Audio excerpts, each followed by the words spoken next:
Саламатсыздар ма балалар? Саламатсыздар. Бүгінгі сабағымызда шарттық шеңберінде мен барлықтарына сәттілік тілеймін. Саған бақыт тілеймін. Бүгін саламатсыздар. Ал сабақта бесік ал ептеме кәлемге жылдан тезірек Қуаныш тілеймін. жарайсыңдар. Тамаша.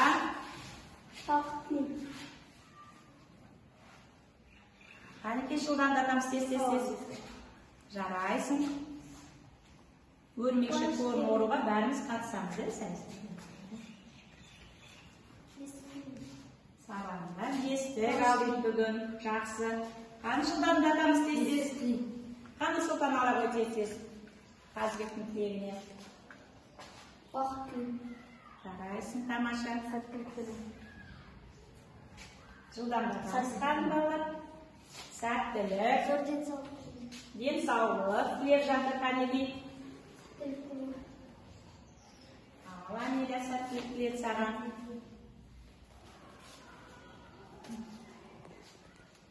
Ал шарттық шеңбердің бәріміз қатыстық па? Шарттық шеңберінде өрмекші торына жарайсыңдар балалар. Міне осы өрмекші торына қалай атсалысып қатысақ, бүгін сабағымызда да солай белсене қатысуға тырысамыз. Енді қазір тақтада тұрған стикерлерді алып балалар 3 топқа бірігеміз. Қанки өрмекші соларын ашынап бере қойды. Қанки жолдан береміз. 3 топқа бірігеміз. Еңбек, қанағат, талап жолына. Қанки? Ал балалар. Бүгінгі сабақтың мақсатымен таныстыра қояйық. Бүгінгі сабағымыздың мақсаты оқылым және тыңдау материалдары бойынша негізгі ақпараттар сақтай отырып, жинақы мәтін жазу және сан есімнің мағыналық түрлерін ажырата білу, сан есімді зат есім орнына қолдана білу. Балалар, бүгін біздің өтетін тақырыбымыз Ахмет Байтұрсынұлының «Бақа мен бөгіз мысалы». Ал бізде Ахмет Байтұрсынұлы сұрамас бұрын бала сендерге үй тапсырмасын сұрап алайын. Үй тапсырмасы бойынша сендерге әке балаға сыншы тақырыбына мәтін құрап келу керек. Бірінші талап тобынан кім айтар екен? Қанағат тобы дайындалып отырамыз және еңбек тобы да дайындалып отырамыз. Менің әкем жақсы адам, күнде маған ақыл айтады. Маған ертегі мақал-мәтелдер айтады, мені жақсы көреді. Маған күнде әр нәрсе алып келеді. Үлкендердің сөзін бөлме деп айтады. Менің әкем ең жақсы адам.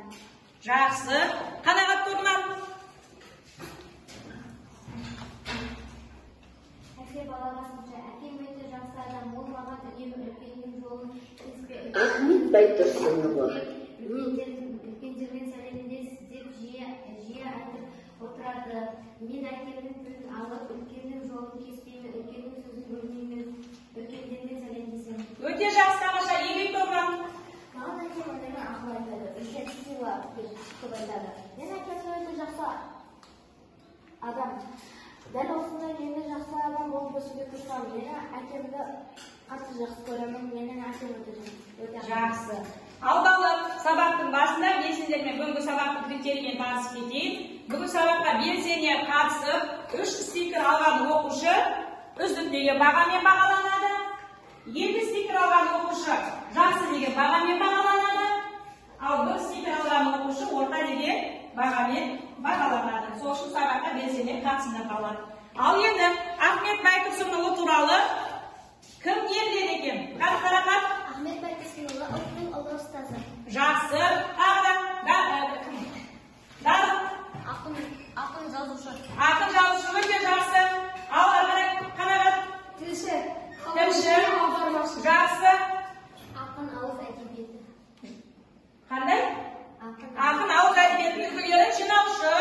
Ахмет Байтұрсынұлы ағартушы, ұстаз, тілші, ғалым, аудармашы. Жақсы, тамаша балалар.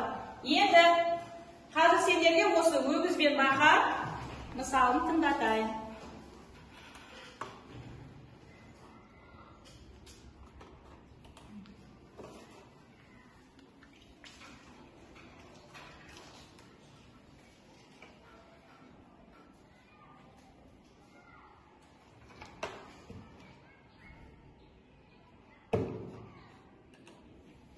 Ахмет Байтұрсынұлы, өгіз бен бақа.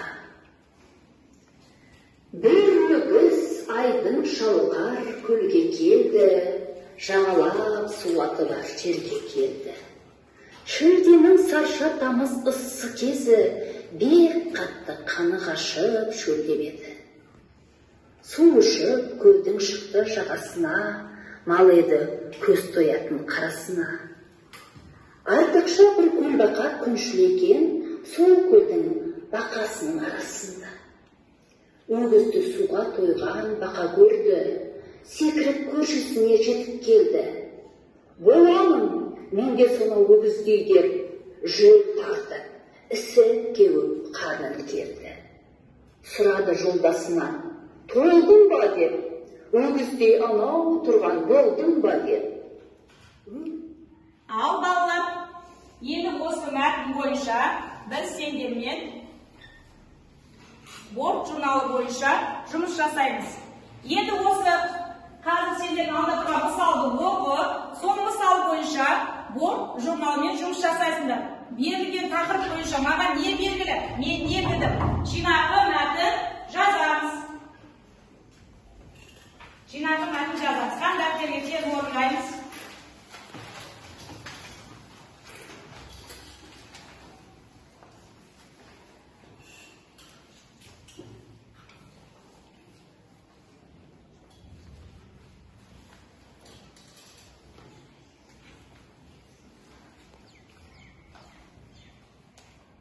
Уақытымыз кетіп жатыр.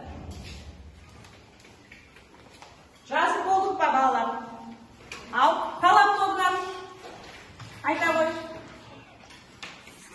Бақа өгізге Дәптеріңізді алып, дәптеріңізге қарап. Бақа өгізге ұқсағысы келіп көп су ішті, бірақ ол өгіз сияқты бола алмады. Автор бақа мен өгізден сабақ алуға шақырады. Жарайсың, тамаша, екінші қанағат болды. Бақа мен өгіз мысалы қанағатшыл болуға үйретеді. Бақа өзінің әлемімен өгізге ұқсағысы келді. Сол үшін бақаның іші жарылып мерт болды. Жақсы, тамаша. Үшінші топ. Еңбек тобы. Бақа мен өгіз мысалында автор әлемдегі әрекетін сөзі арқылы бізге ой тастап отыр. Бақа қанша су ішсе де өгізге ұқсай алмады. Жақсы, тамаша. Ал енді балалар, осы мәтін арқылы, яғни осы мысал арқылы біз адамның бойында қандай жағымсыз қасиеттер бар екенін білдік. Көпшілдік, жақсы. Нұрсұлтан? Өтірікшіл, жалқаулық, жаман қасиет. Бейбас? Көрсеміздар? Жалқаулық. Балалар, енді осы 5 жаман қасиетке Абай Құнанбайұлы қандай жақсы қасиеттерді бізге айтқан еді? Ал Талап, еңбек, терең ой, қанағат. ойлап қой, жақсы балалар. Ал енді балалар, біз сендермен бөлшектік сан есімді өтіп жатырмыз қазір пысықтап. Енді мына жерде сөздерін ақтаймыз. 100 деген болжалдық бола ма, жоқ бөлшектік бола ма? Дарын? 100 деген болжалдық 4-тен 1. Бөлшектік 80 Болжалдық. 80 болжалдық 2-ден 1. Бөлшектік 10, 12. Мәдина 10-12 дейді. 10-12. 10-12 болжалдық 2,5. 2,5 Нұрсұлтан. 2,5. Бөлшектік мыңдаған болжалдық жарты. Бөлшектік жасы неге әсерлерді бағалайды. Енді қазір балалар, қазір мына алған стикерлермен бүгінгі сабақтан алған әсерлерімізді жазамыз. Стикерге сабақтан алған әсерімізді жазамыз. Балалар, үйге 5-ші тапсырма.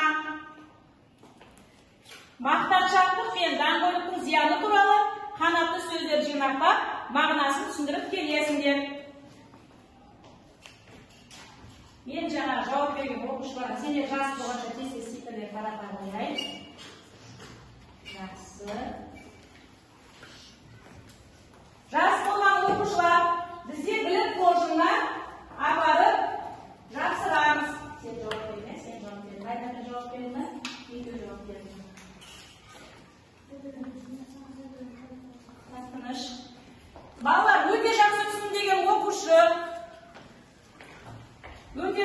деген оқушы жасыл қошынға, мен сабақты жақсы түсіндім деген оқушы сары қошынға, тақырып бойынша әлде ізденуім керек деген оқушы қызыл қошынға келіп жапсырамыз. Қанекей тез жапсыра қойыңдар.